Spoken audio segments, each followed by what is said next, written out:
Okay, Scott Jennings, who's like, he's a bit of a dickweed, but I mean, I like him because at least he's like the voice of conservatism. He's not the best conservative on the air, but at least he's.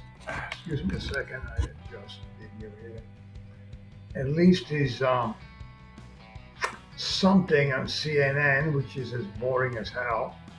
Okay, so what did he say? He said that uh, the lieutenant governor, who's half Indian, or as they used to say in the old days, Indian, and he went to, but Flanagan, so she's probably like about like 98% white, like what's her name from Massachusetts, Pocahontas, whatever her name is. Um, so they're like, maybe they got a picture of some of Sitting Bull um, in their living room, and they think they're Indians. Anyway, so this Miss Flanagan, she went to visit the Somali because everybody's talking about the Somali corruption, which is not unusual for people from Africa and the third world, where they have corruption going on in their own, if you can call them countries, as Trump called them, shithole. But then when they come to the United States, I mean, the rewards are so incredibly huge. Uh, I mean, you're not talking about a few $100s more. You're talking about millions. And that's what they've been doing, the Somalis, who are obviously typical African species. They have a very low IQ, but they can be very clever when it comes to basically ripping off, especially white people who tend to be naive. White people tend to be naive because we trust people, because we trust each other. And we are what they call a trusting population. We create trusting society. That's how you create civilization. With trust. It's like a bank. You put money in the bank, it's owned by white people, and it's going to be there when you want to withdraw it. But this does not happen in third world countries. That's why it's a non-trusting society. It's a non-trusting society. Uh, yeah, they have banks, but it's not going to be there when you want the money back. So in this case, Miss Flanagan dressed up in with a what they call Muslim rags, what they call it, hijab, whatever they call it, to visit this population of thieves, gangster, criminals, rapists, and so he says something to the effect, they look like handsmaid tail. He said they're dressed like handsmaid tail, which is, you know, which is it's like this novel by what's her name, Barbara Hepwood.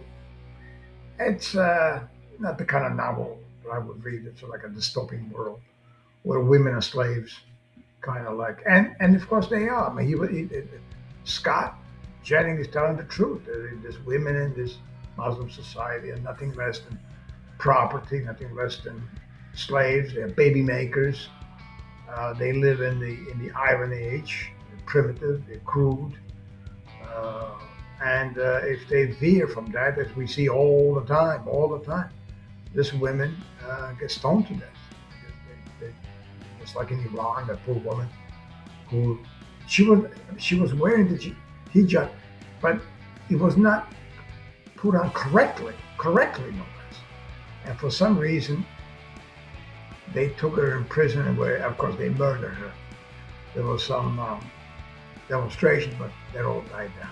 And then of course you have this blacks like the co-host Abby Phillip, who she's every time they find a way to attack conservatives, they clutch their pearls and they say, "No, you can't say that. You can't say that. You're making fun of their religious attire. attire, religious attire.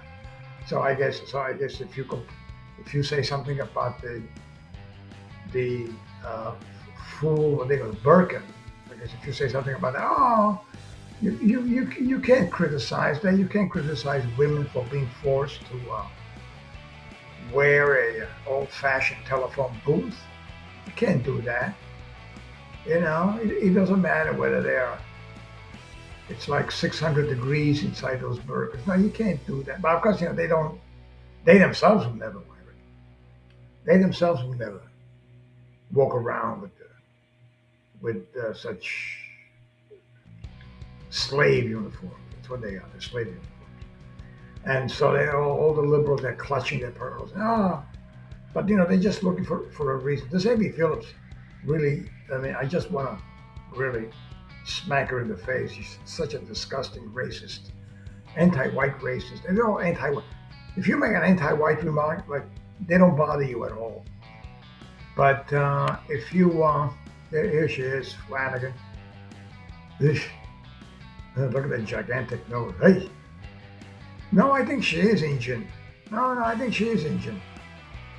I don't know who I would rather have sex with, her or this ugly sub-Saharan. They don't belong. No, I think she has a giant nose and a disgusting face. Very disgusting. Ugly, ugly, ugly, ugly, ugly, ugly. This is, of course, the scene from the. And they were white people, presumably, although in the movie they have to have blacks all the time. But this was the scene from the Handmaid tales. And so anyway, Donald Trump correctly called them garbage. And he's quite right about that. And of course, the white Democrats, they need this black voters to win election. Otherwise, Democrats will never win any election. Nancy Pelosi don't African scarves. What's with the African? What's with the blackety black black? Always with the blackety black black. There's some negrophilia this white people have. They really would never want to be anywhere near blacks. They would never send their children to black schools or public schools. They would not want to live anywhere near a black neighborhood. The only blacks they know, is like some black who's like a politician, and even they. Anyway, so there you have it. You can read the article that I posted in the description. Again, I think Scott Jennings, not my favorite critic, but better than all this knuckle draggers in the media like Abby something or other. What's the name again? Abby, who cares?